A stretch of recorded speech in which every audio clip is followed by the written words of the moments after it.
A paz do Senhor Jesus a você que está entrando neste canal de devocional. Se você gostar, convido a inscrever-se no canal Pão Diário. Convido também a curtir e a compartilhar os conteúdos com seus amigos, conhecidos e grupos de WhatsApp e Facebook para que mais pessoas sejam alcançadas com a mensagem do Evangelho. Não se esqueça de ativar o sininho das notificações para que você possa estar recebendo conteúdos atualizados tão logo sejam postados. Deus abençoe grandemente cada um de vocês. Fique com este vídeo agora. Amém?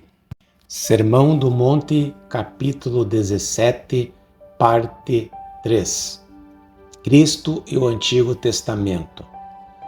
Tudo isso teria sido obra do apóstolo Paulo e sua teologia, e prosseguem a fim de dizer que a verdadeira tragédia foi que o simples e glorioso Evangelho de Jesus foi transformado por esse outro homem naquilo que veio a tornar-se o cristianismo, o qual seria inteiramente diferente da religião de Jesus.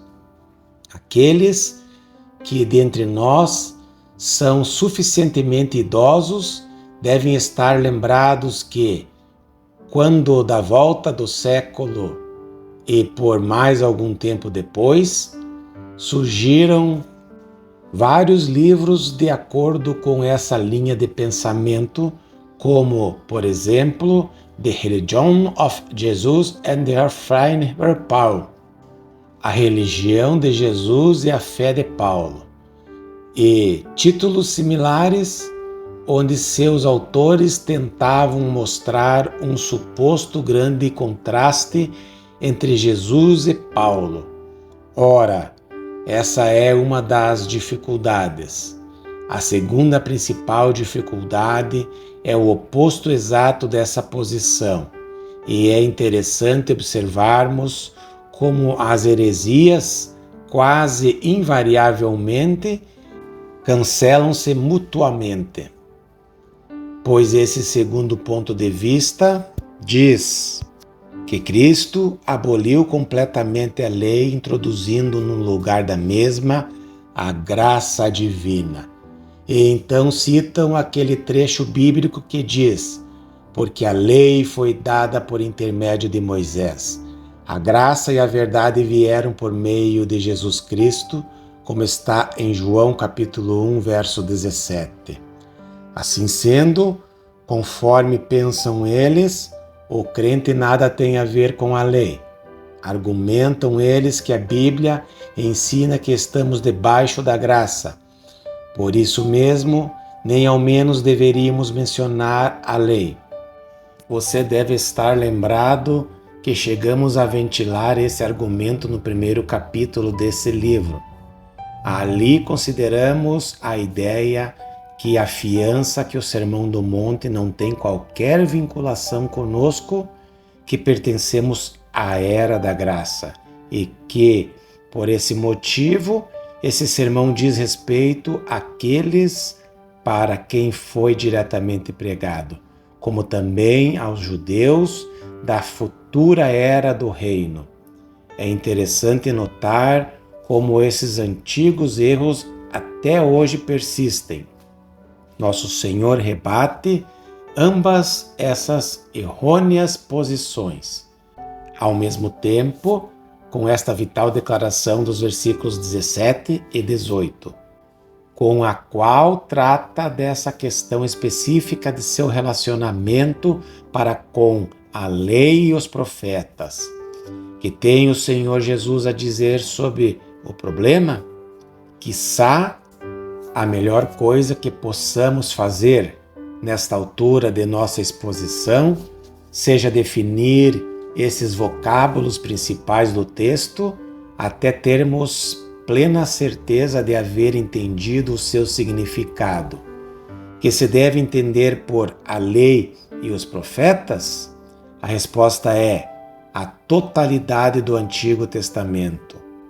Você poderá procurar examinar pessoalmente as passagens bíblicas que encerram essa expressão e descobrirá que, sempre que ela é usada, inclui o cânon completo do Antigo Testamento. Mas, que se deve entender por a lei nesse ponto particular?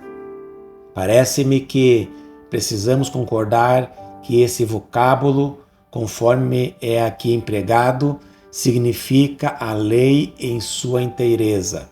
A lei, conforme foi entregue aos filhos de Israel, consistia em 3 porções: a porção moral, a porção judicial e a porção cerimonial.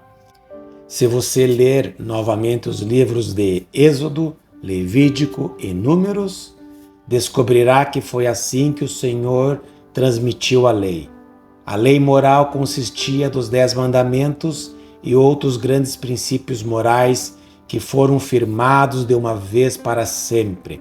Além disso, havia a lei judicial, que tem em vista a legislação dada para a nação de Israel dentro das suas circunstâncias peculiares do momento, indicando como os israelitas deveriam conduzir-se em relação ao próximo, bem como o que deviam e o que não deviam fazer. Finalmente, havia a porção cerimonial da lei, o que envolvia os holocaustos, os sacrifícios, os ritos e as cerimônias ligadas à adoração no templo ou em outros lugares. Mas agora cumpre-nos asseverar que a lei inclui todos esses aspectos. Por conseguinte, nosso Senhor estava aqui se referindo a tudo quanto a lei ensina diretamente sobre a vida, a conduta e o comportamento dos homens. Entretanto, convém nos lembrar igualmente que a lei inclui tudo quanto era ensinado por intermédio dos diversos símbolos, pelas diferentes modalidades de oferendas e por todos os detalhes das mesmas que figuram nas páginas do Antigo Testamento. Muitos crentes dizem que acham extremamente maçantes os livros de Êxodo e Levítico. Indagam eles: para que tantos detalhes acerca da farinha, do sal e de todas essas pequeninas coisas? Bem, todas essas coisas eram meramente figuras e, à sua maneira, serviam de profecias sobre aquilo que foi perfeitamente concretizado, de uma vez por todas, por nosso Senhor e Salvador, Jesus Cristo. Portanto, afirmo que mesmo ao falarmos acerca da lei, precisamos lembrar que todos esses aspectos estão inclusos. Não estão envolvidas somente as instruções diretas e positivas desses livros, com as suas injunções acerca de como os homens deveriam conduzir-se, mas também tudo quanto eles sugeriam e prediziam no tocante ao que haveria de suceder. A lei, portanto, precisa ser considerada em totalidade. Na realidade, descobriremos que, do versículo 21 em diante, quando nosso Senhor falava sobre a lei, ele falava somente a respeito da seção moral da lei. Porém, nesta declaração geral, que ora consideramos, ele está falando acerca da lei em sua totalidade, e que se deve entender por os profetas.